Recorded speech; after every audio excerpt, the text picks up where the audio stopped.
Eni Nunes, essa minha colega, minha parenta.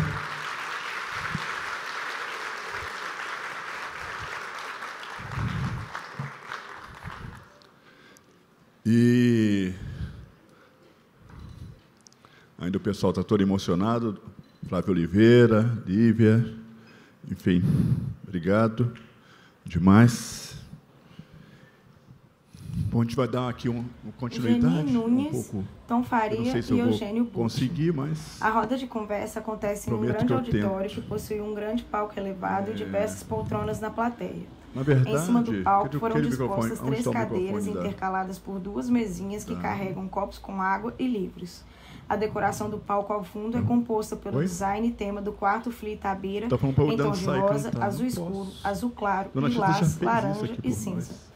Pendurado no lado esquerdo, também ao fundo do palco, se encontra um grande telão que passa a roda de conversa em questão, que está sendo filmada. A intérprete de Libras ocupa o canto inferior direito do telão. Da esquerda para a direita, a primeira pessoa sentada é Eugênio Butti, um homem branco que possui cabelos castanhos apenas nas laterais da cabeça.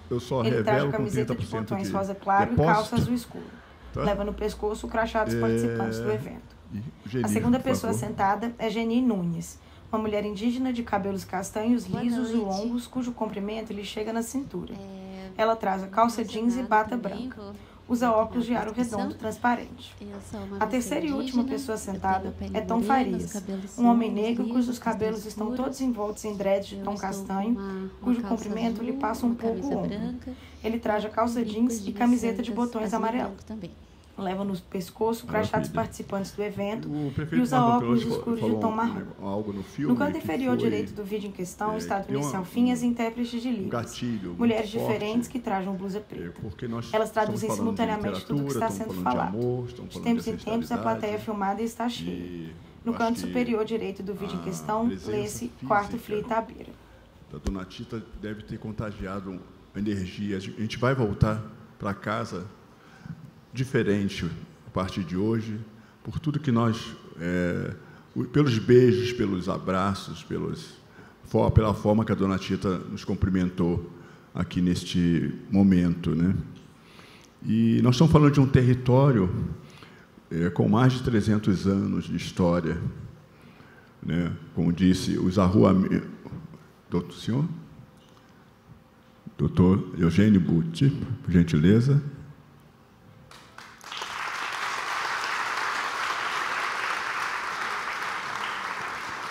Eu não poderia prescindir de um outro imortal à mesa, né? Então, perdão. Desculpe, mas a emoção é tão grande que eu acabei... Doutor Eugênio, antes de falar, eu vou pedir para que o senhor, então, faça a sua autodescrição. Está me chamando de senhor. Se apresente, porque hoje não tivemos nem a apresentação dos convidados, né? Então, por favor, seu imortal Eugênio Butti. Eu sou Eugênio, eu estou de camisa branca, calça azul, sapato preto. Eu sou careca, menos que o Walter Ugumãe, segundo ele mesmo. Tenho um pouco de cabelo de lado, quase grisalho. E estou profundamente emocionado com o que aconteceu aqui. Eu posso falar uma coisinha, Tom? Uma coisinha, fácil, só falar uma coisinha. Uma coisinha. Não. Eu estou profundamente emocionado. Quando o Afonso nos convida para vir para cá, a gente sente como se fosse uma bênção, porque a gente vai aprender, mas eu nunca imaginei que eu fosse ver no dia de hoje o que eu vi. Se vocês se lembrarem, de manhã, a redação do Caio, falava da mãe dele, professora, uma mulher forte, gentil, uma mulher negra, que precisava de ajuda. Jefferson chamou atenção para isso e disse: que nem tudo se pode fazer sozinho, uma parte precisa se fazer junto. Tudo o que aconteceu de manhã foi em homenagem a Dona Tita. E Dona Tita veio aqui, esse filme maravilhoso, que nos mostra um ser humano numa dimensão como que flutuante, um pouco acima do que eu estou. E isso passa para a gente, e as redes parece que se conectam. O que foi falado de manhã, o que foi falado no filme, o que foi falado agora, parece uma coisa só ao mesmo tempo, como se o tempo não tivesse passado. Isso é muito forte para uma pessoa como eu. O que eu aprendo, o que eu me reexamino, o que eu me revejo, o que eu me reconheço, é algo muito impressionante, Tom. O que vocês estão fazendo aqui nessa cidade, com esse FLI Itabira, eu tenho certeza que vai marcar todo mundo aqui, e de forma definitiva, como você disse. E eu queria dizer que é uma alegria estar do lado da Geni, com quem eu almocei hoje, e ouvi coisas ótimas de vocês conversando durante o almoço. Muito obrigado. Maravilha.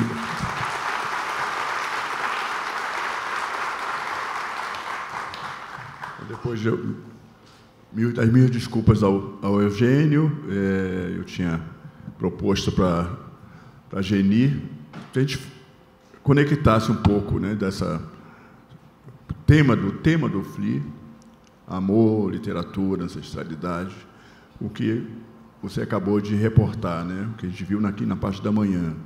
Para quem não estava aqui na parte da manhã, hoje configura sempre aos sábados a entrega do prêmio de redação e desenho.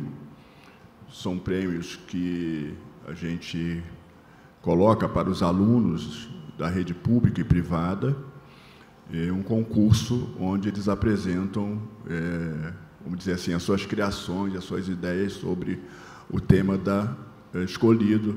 E o tema escolhido foi a Dona Maria Gregória Ventura, Dona Tita.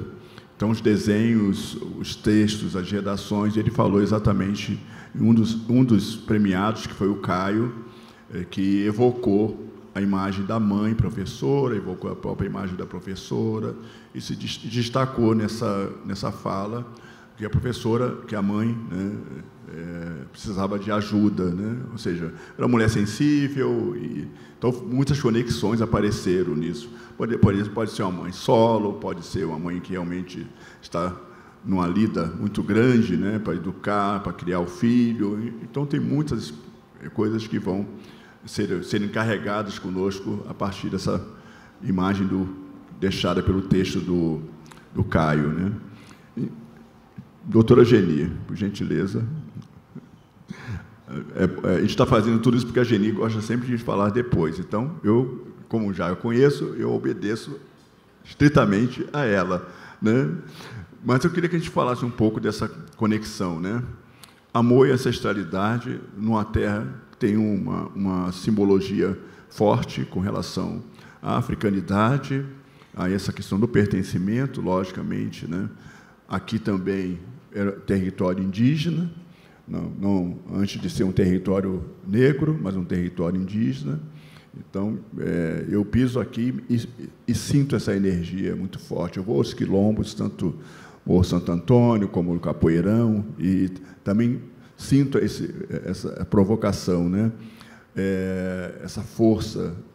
E há todo um projeto também se desenvolvendo na cidade, e tem permeado uma série de discussões, que é a questão, né, de tornar uma cidade permeável, habitável, sociável para todos, independente das suas origens, credos e tudo mais, né? Um projeto de uma cidade antirracista, criar um símbolo de uma cidade dessa, né? Isso não é fácil, isso talvez um governo, 2 governos, enfim, não consiga, mas alguém precisa começar a fazer isso. Então, em cima dessas colocações, que eu queria que a que a Geni pudesse falar, dar algumas palavrinhas para a gente. Obrigado, Geni. Prazer, dona Tita, que alegria conhecer a senhora, que honra. Eu faço parte do povo Guarani e eu queria, vendo o filme, inclusive queria, né, pedir uma salva de palmas para o Danilo Candombi e toda a equipe por esse filme tão sensível, tão lindo. Mas, vendo o filme, eu me lembrei muito da figura de um passarinho, né? Então, esse canto que eu vou fazer agora é um canto que evoca, dentro do nosso povo, essa presença do passarinho e dessas lutas que a gente faz, né? É assim. Chondaroi, chondarai, jajeroju, pavei, jajavu a, yandero puire, yanderu, yandechu, roe chawan, chondarai, chondarai, jajeroju, pavei, jajavu a, yandero puire, yanderu, yandechu, roe chawan.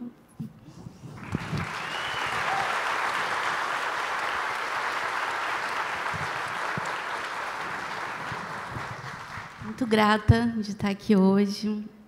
Fico muito tocada, realmente, né, de estar nesse momento.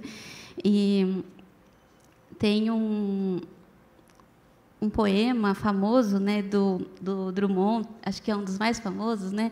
Tinha uma pedra no meio do caminho, e aí eu fiz uma paráfrase, que é assim: no meio da pedra tinha um caminho. Tinha um caminho no meio da pedra. Tinha um caminho no meio da pedra.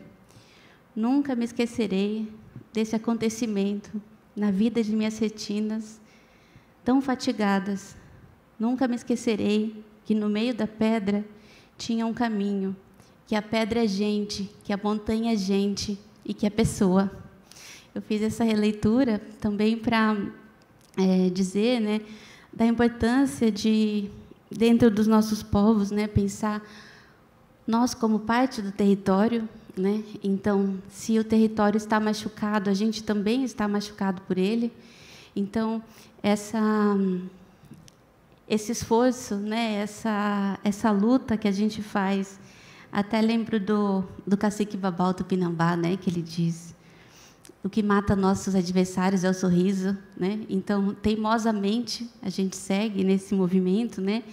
E pensando nessa preciosidade da pedra, né, eu até trouxe, honrando aqui, né, a terra de Drummond, né, esse trecho. A mineração fechou o cerco sobre a montanha, até escavar seu desenho negativo na terra, e não acabou, até hoje, de roer o fundo tacho telúrico. Então, a gente reafirma, né, a importância de nomear a atualidade dessas violências, mas de nomear também a nossa atualidade, né? De dizer que a colonização não acabou, mas a gente também não. Então, pensando nesse tema, né, do nosso encontro, que é pensar a ancestralidade, para mim é como um exemplo do reflorestamento que a gente faz desse território machucado. A gente faz por meio da dança, da palavra, da música, das cores, do gosto, das comidas, né, dos rituais. É um jeito da gente acolher essas feridas, né, que o agronegócio, as monoculturas da fé, da terra, dos afetos criam, né? Então, é algo que me toca muito, né, estar aqui hoje. Também tenho tido o prazer de acompanhar as mesas, né, desde manhã, e do tanto de preciosidade, né, que a gente tem, de tantos artistas que trazem também esse reflorestamento do imaginário. E aí eu queria contar para vocês uma breve história do nosso povo também, já para ouvir Eugênio, né? A gente aprende o seguinte, que quando Nyanderu foi distribuir a inteligência, a sabedoria pelos seres no planeta, distribuiu uma parte, né, para as formigas, para as capivaras, para os rios, para as montanhas, para as pedras, foi distribuindo a inteligência pelos seres. E aí, quando chegou no humano, não tinha sobrado quase nada de inteligência. Mas acho que é também um movimento que a gente faz de acolher a nossa pequenez em relação a esse mundo, vasto mundo, né, que vai muito além da gente, mas que nos constitui.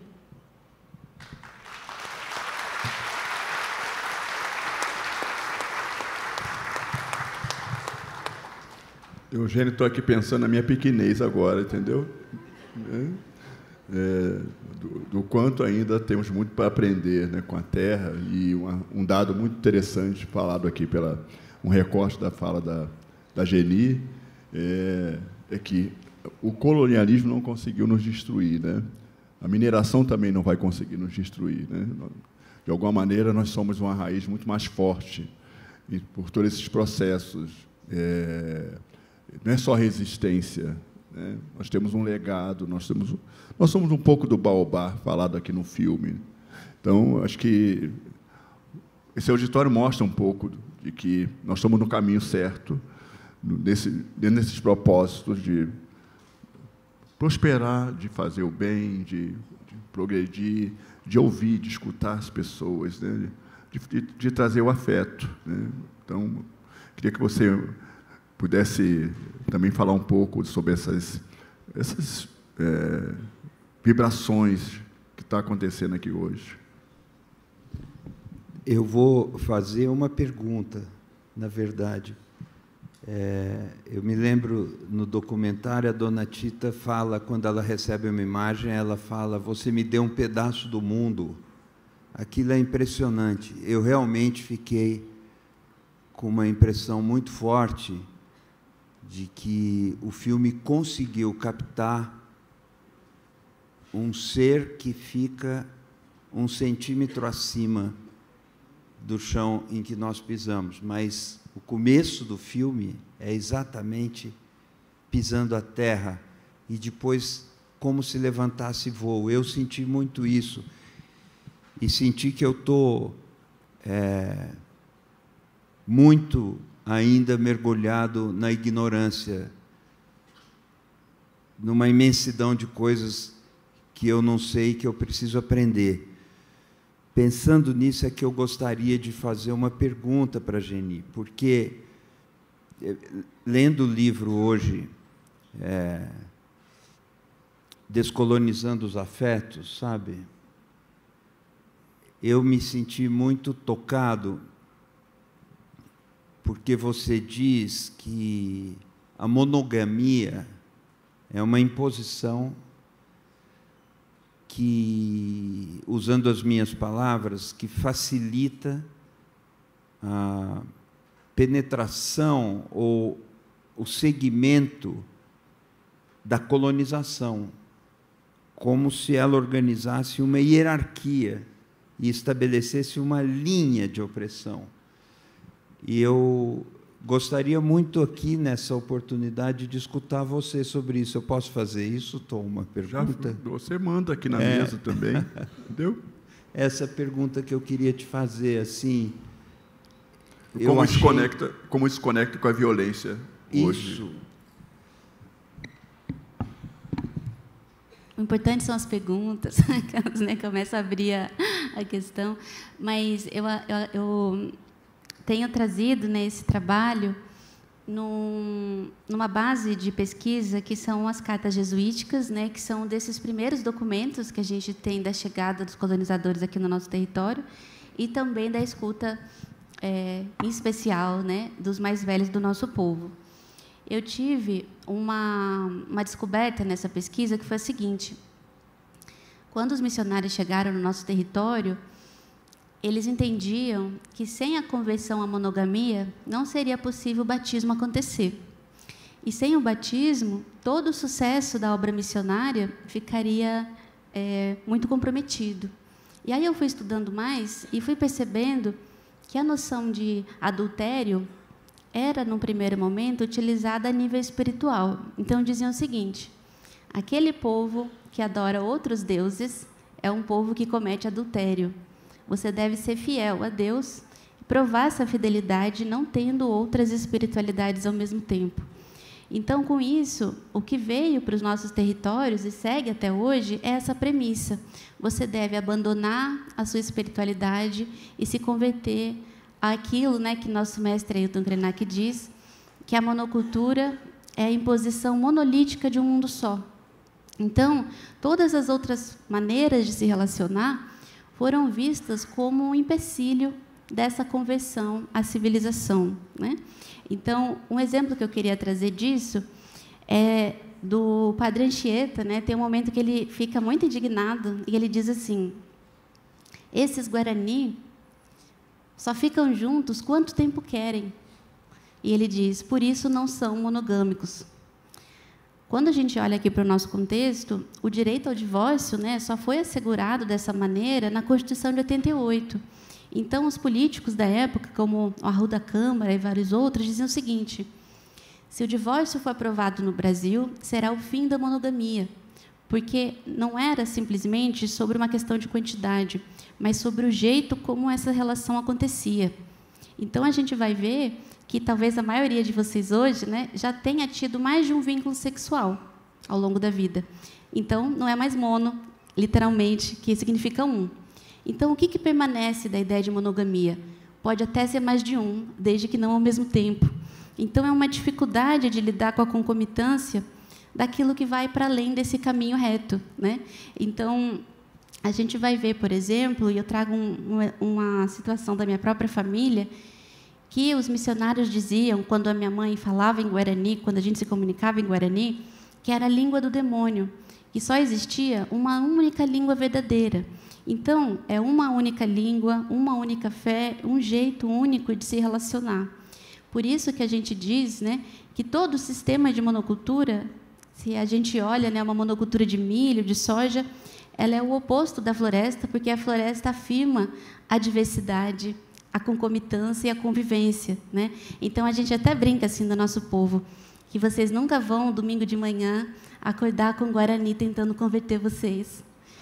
Porque a nossa cosmogonia não tem isso como pressuposto. A gente celebra que exista a diferença no mundo, celebra que exista a diversidade, voltando para o tema aqui da nossa conversa, né?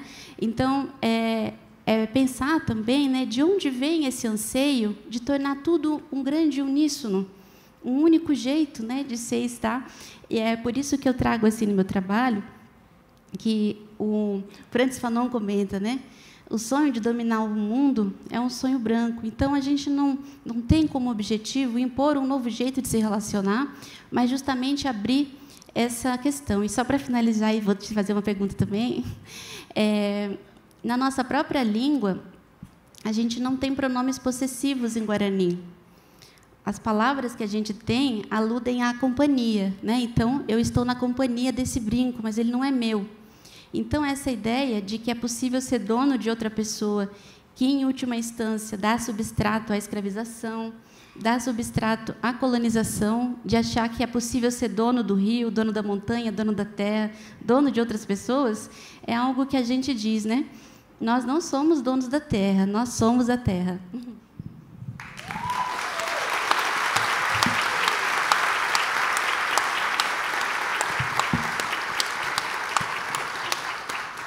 Oi?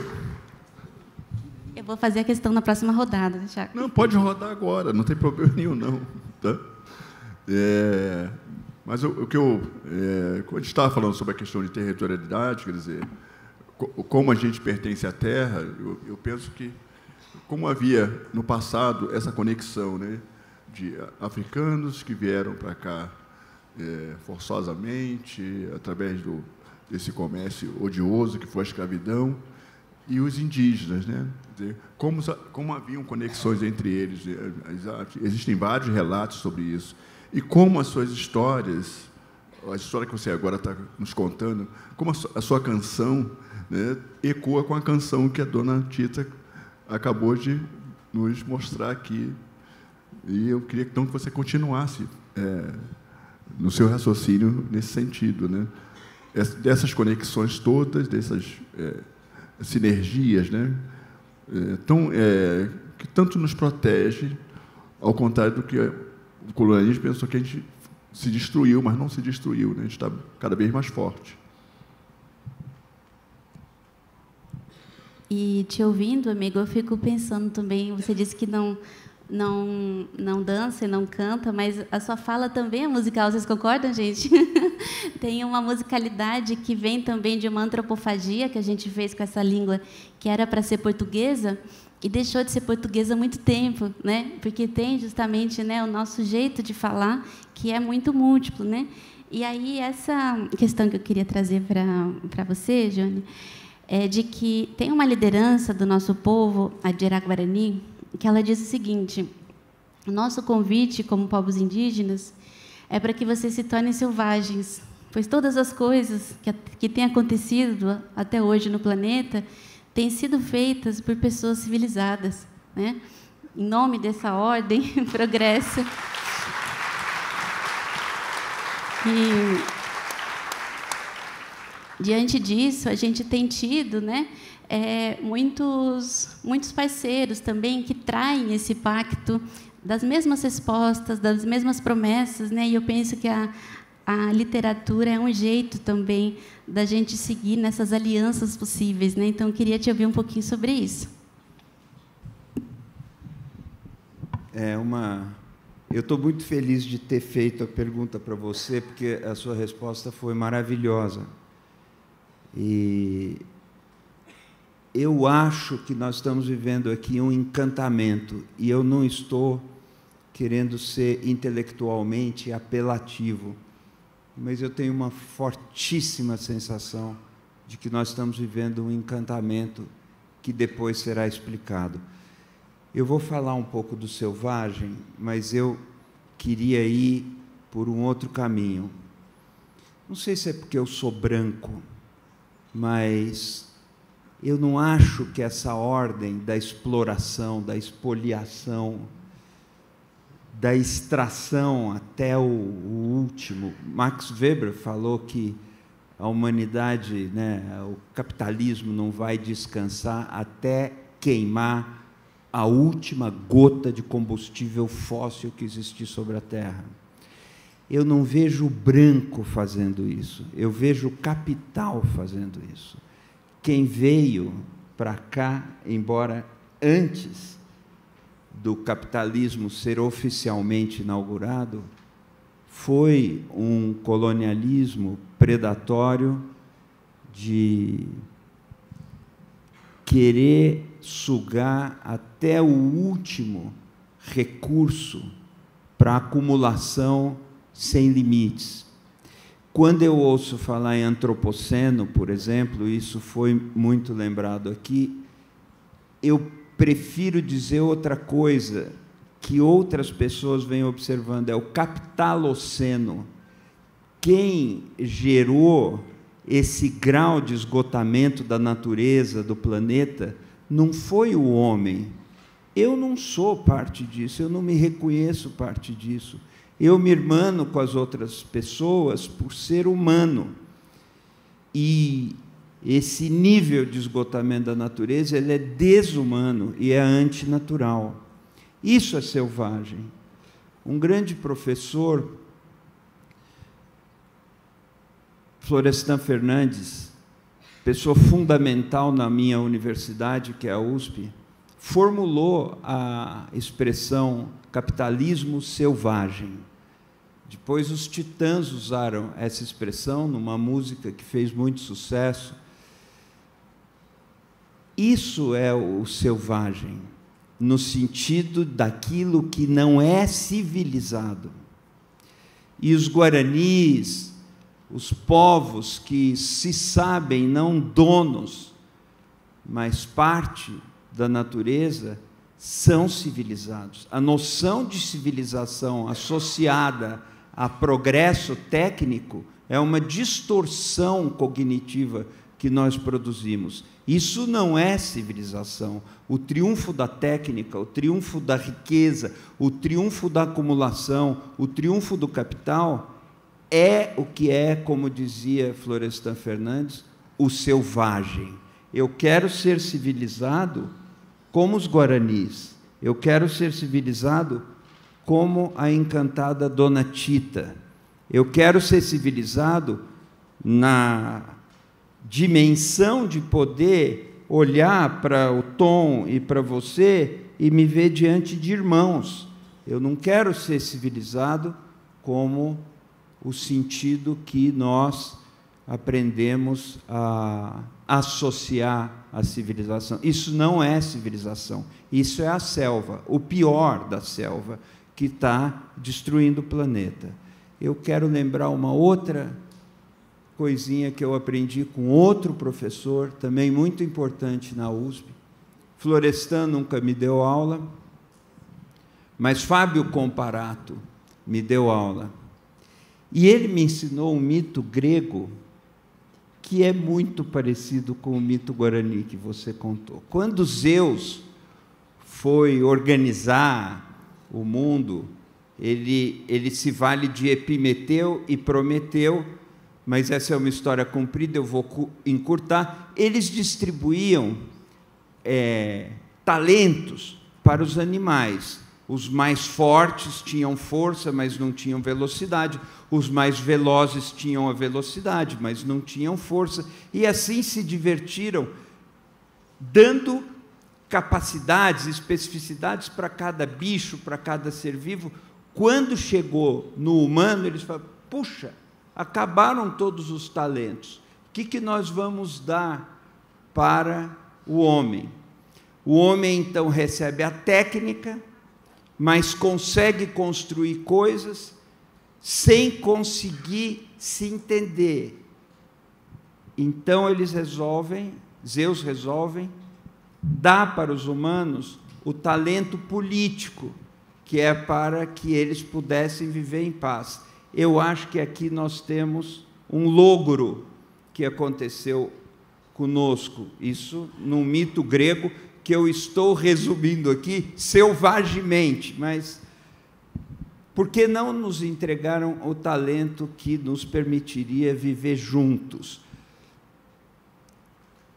Aprendi com esses meus professores que Aristóteles, que é mais da minha mitologia, falava que a ética cuida da felicidade de cada um e a política cuida da felicidade de todos, que fica acima da felicidade individual. E uma política que não cuida disso é uma política que nos traiu miseravelmente e selvagemente.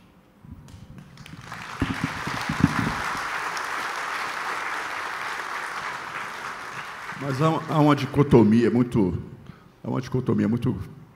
poderosa, Eugênio e Geni, quando a gente coloca a questão da selvageria e com a chamada civilização, né? Então, tudo aquilo que seria selvagem não estaria civilizado, ou seja, não pertenceria a esse gomo de pensamento, de inteligência, né, de modernidade em si, né?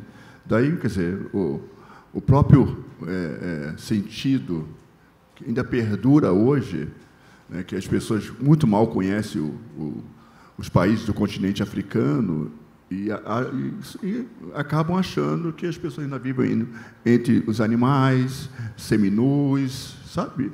Então, há ainda nesse imaginário, porque nossa intenção, como turistas, a gente vai para a Europa, a gente vai para os Estados Unidos, ninguém diz que vai para algum país africano, sei lá, Angola, Moçambique, Cabo Verde, né? São 54 segundo a União Europeia e 56 segundo a União Africana.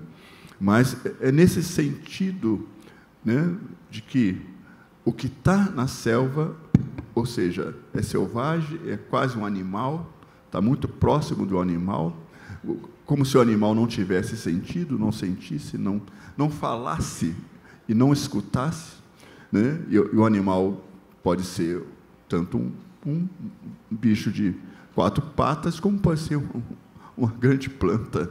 Então, está duro dessa questão, né?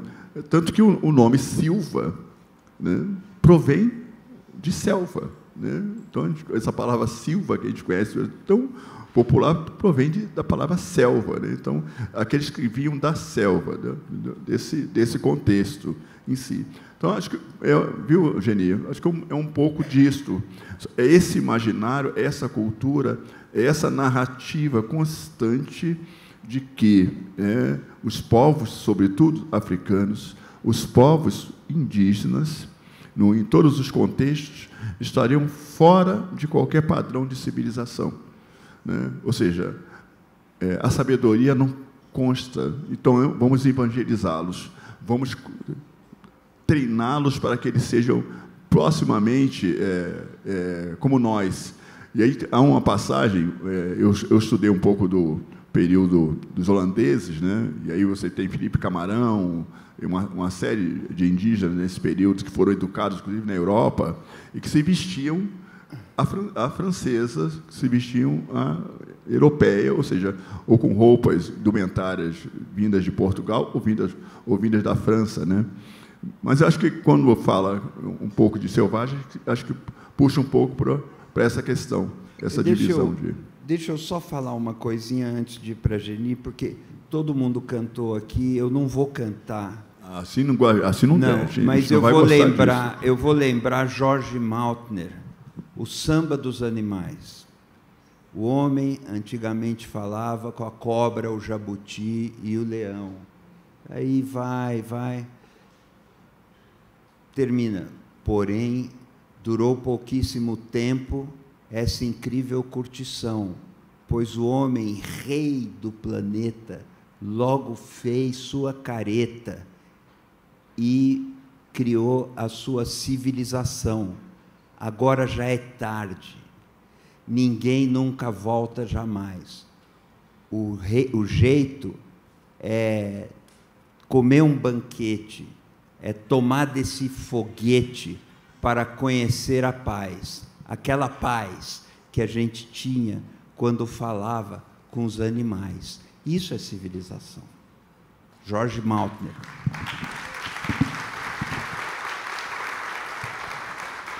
Geni? Eu fui aqui anotando, né, várias questões, e eu penso que é uma perspectiva bem interessante essa de pensar que outra forma de civilização seria possível, né, outra maneira de olhar para essa questão e para o selvagem. E aí queria trazer um pouquinho mais da minha pesquisa, também do meu povo, de que em Guarani a gente não tem uma palavra para humano. A gente tem uma palavra para gente, para pessoa, mas não para humano. Tanto que a gente chama, né, os demais seres de nossos parentes também, né, os rios, as montanhas, as árvores, entendendo que o parentesco vai além do humano, né? Mas o que eu percebi na minha pesquisa foi de que o humano, e até hoje, né, acho que segue muito informado por isso, ele não é uma descrição biológica simplesmente, né, mas parte desse projeto político, porque os nossos ancestrais não eram reconhecidos como humanos, e sim como animais, como o Tom disse, né? Então, havia a seguinte premissa: para você deixar de ser animal, bárbaro e selvagem, você precisa se tornar civilizado, humano e cristão. Por isso, né, que Mestre Bispo sempre dizia: eu não sou humano, eu sou quilombola, né? E eu complemento aqui nesse sentido, né, que nosso mestre Ayrton Krenak também chama atenção, que a humanidade é um clube VIP que parece que cabe muito pouca gente, que a gente não é vetado da entrada dela, né? E aí ele diz o seguinte: embora a gente reconheça a violência disso, hoje a gente pode pensar o seguinte: agora é a gente que não quer entrar nesse clube, né? Então,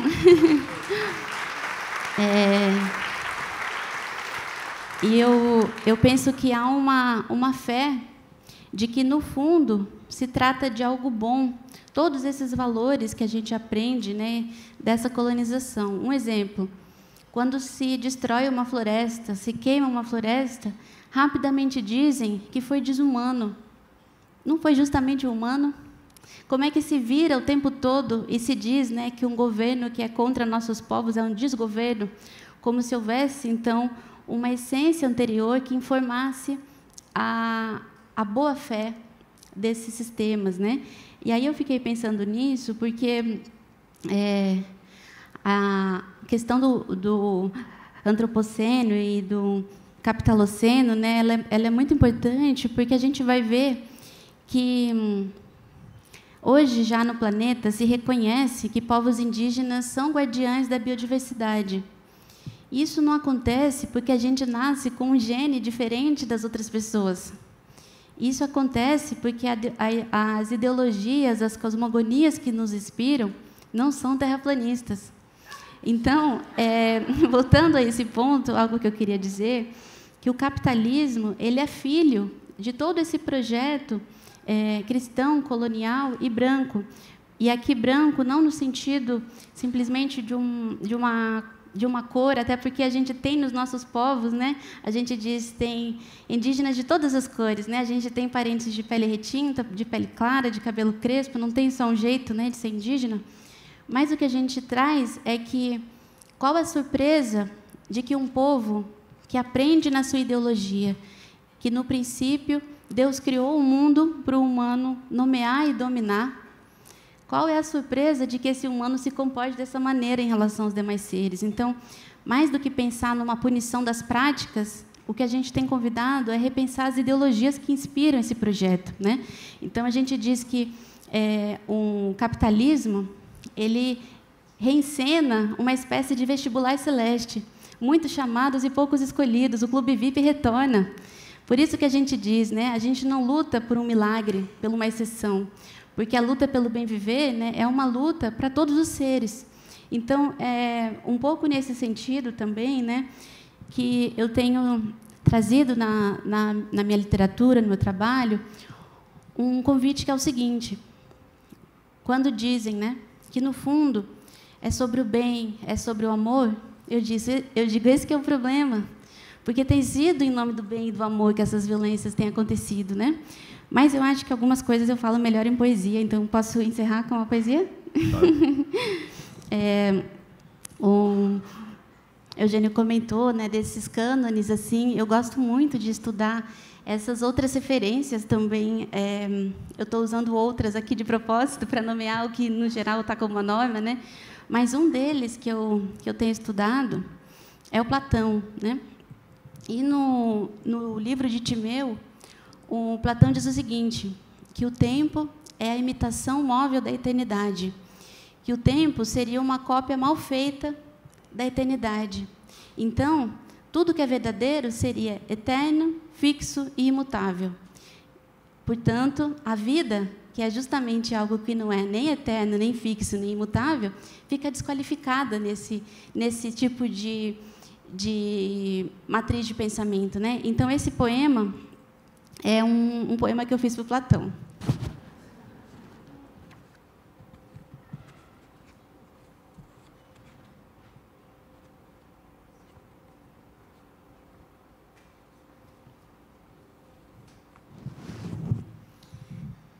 Se o planeta é a grande caverna, então celebro as minhas sombras. Se a beleza da aurora é essa que vejo, não preciso acreditar que existe outra ainda mais bonita do que essa, pois sua beleza já me basta.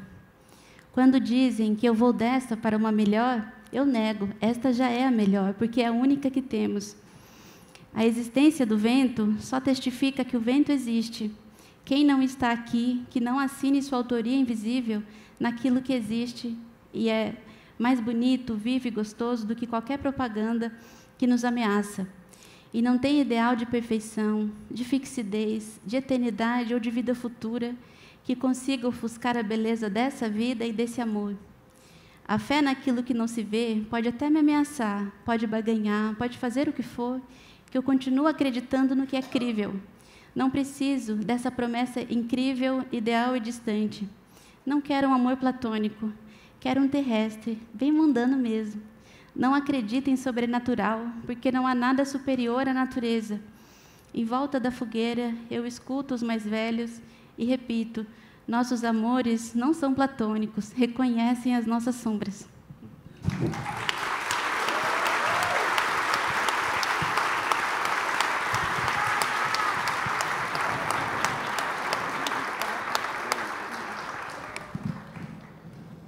Bom, já mandaram um monte de setas ali, aqui o meu ponto no ouvido, enfim, é muito gostoso, né? Muito simbólico e representativo.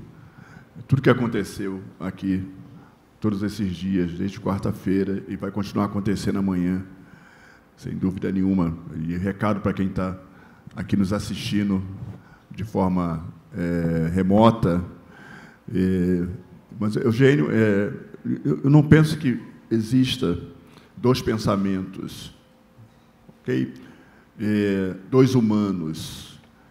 Por mais que tenham formas, hoje os humanos, quer dizer, a gente estava falando um pouco sobre a questão do gênero, né? Quer dizer, das pessoas cada vez hoje assumindo, isso sempre existiu. Isso não é de hoje, só estamos nomeando algo que hoje nós temos mais liberdade, mais permitidos fazer essa nomeação de gênero. Mas nós somos sempre as mesmas pessoas, somos iguais. Alguém que estabeleceu o que é homem e o que é mulher, alguém fez essa determinação. Isso faz parte de todo um processo também de divisão. O mundo já foi matriarcal, o mundo já foi comandado pelas mulheres, né? E um belo dia alguém deve ter se extenuado bastante com relação a isso, então quebrou um pouco dessa lógica. Isso deve voltar um dia. Eu espero estar aqui, como vocês sabem que eu vou, né, passar dos 100 e paus, então eu penso um pouco estar aqui. Então eu queria que a gente já buscasse por esse encerramento, que já está estourando o nosso horário, pensasse um pouco, né, nessa lógica quando a gente fala, né, o capital, o que é isso, né? O que é falar sobre capital, né? O capital é do humano, o capital é da terra, é do capital. Então, quando a gente quer fugir de alguma coisa, a gente sempre fala, como a Geni agora destacou, do sobrenatural, no sobre-humano, né? Porque nós não temos capacidade de leitura. Então, não há como ter capacidade de leitura sobre aquilo que sempre existiu, né? Que é a forma humana, né, de autogerirem, autonegociar entre si, fazer as suas trocas, fazer as suas permutas. Isso também faz parte de todos os sistemas. Existiu bancos em toda a parte da humanidade, existiu o WhatsApp em todo momento da existência humana. As pessoas se comunicaram de alguma forma, né? Acho que o que precisamos levar de lição é o quanto essa humanidade não pode nos atingir. Nós temos que reverter esse processo de humanidade. Isso começa um pouco dentro das nossas casas, isso começa um pouco dentro dos nossos relacionamentos. Essa situação, né? Essa coisa essa fala da Geni anteriormente, né? Em falar em pertencimento humano, né? Quer dizer, o quanto uma pessoa pode ser reconhecida a partir do que ela quer fazer, a partir do que ela gosta de fazer, não a partir do que eu quero que ela faça. E o mundo está muito voltado, verticalizado no que nós queremos que as pessoas façam, né? Andem, se movimentem. Então, é tudo ao nosso modo e não o oposto. E aí mais uma vez veio o gatilho do Caio mais cedo, né? O Caio deu essa nota para a gente mais cedo, né? Então acho que queria que você, nesse encerramento, pudesse falar um pouquinho sobre isso. Depois a gente passa para a Geni e encerramos aqui a nossa Tom, conversa. eu só quero assinar embaixo do que você falou. Assina embaixo do que você falou. E eu lembro do Caio. Felicidade para mim é isso, pelo menos em parte. A gente poder aprender com uma criança. A gente sempre fala que aprende com as crianças, mas hoje de manhã vendo a Flávia ler a redação do Caio, ela comovida, hoje de manhã eu senti que a gente estava realmente aprendendo com uma criança. Se a gente tem essa capacidade, sabe, e se a gente se sabe pequeno, se a gente se sabe sem saber, que tem muito ainda para aprender e que dá para ser diferente, é o que vocês fizeram nessa FLI, aqui nessa FLI Itabira. Se a gente tem essa capacidade, está tudo bem e a gente pode dar mais um passo, pode ir adiante. Eu não vou falar do capital, porque ontem o Walter, quando eu perguntei se a gente pode educar o capital, ele me respondeu de uma forma brilhante. Ele falou: quando a gente dá o dinheiro, se acaba o capital. Ele disse isso de outras formas. Se houver generosidade, se houver desprendimento, e a gente teve tanta lição disso aqui, nós realmente somos iguais. E aí tudo, porque somos totalmente iguais, somos totalmente diferentes no que interessa. Eu tenho repetido que o nosso ideal deveria ser diferenciar as pessoas naquilo que a cultura de massa as iguala. Tratar desigual desigualmente, né? Isso, diferenciar onde a cultura de massa as iguala e igualar onde a sociedade de classes diferenciou. É disso que nós estamos falando, aprendendo com uma criança. Viva o Caio uma outra vez. Nosso quilombolinha. Caio, nosso quilombolinha.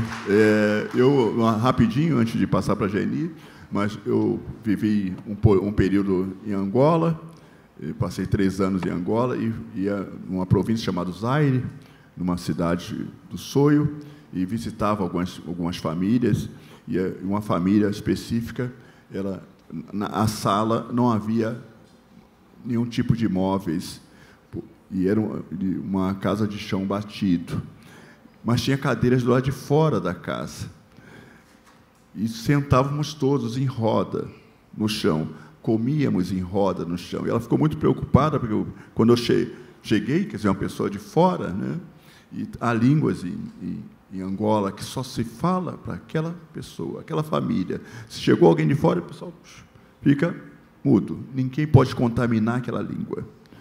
E ela ficou muito assim, porque eu vou sentar no chão, né? Então, com eles, né? Mas o sentar no chão faz parte de você se conectar com a sua terra. De onde vem seu alimento? É de lá. Então, eu achava aquilo de uma sabedoria completamente extraordinária, né? Porque, quer dizer, se você não quiser se conectar, sente num banco, mas só pode sentar fora da casa, não dentro da casa. Então, só queria dar essa falinha para a Geni, passar para a Geni.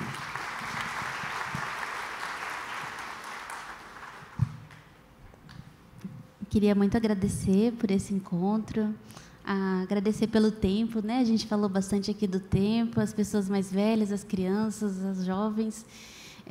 Eu vou encerrar com uma poesia que eu fiz um tempinho atrás, que é assim: o pássaro voar e não achar a árvore para pousar, a borboleta passear e não ter uma flor para descansar, os macaquinhos não terem galho para pular, o tatu não ter terra para cavar.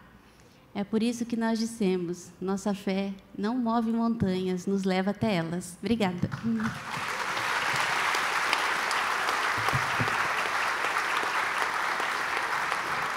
Obrigado, Eugênio, meu imortal, amigo imortal.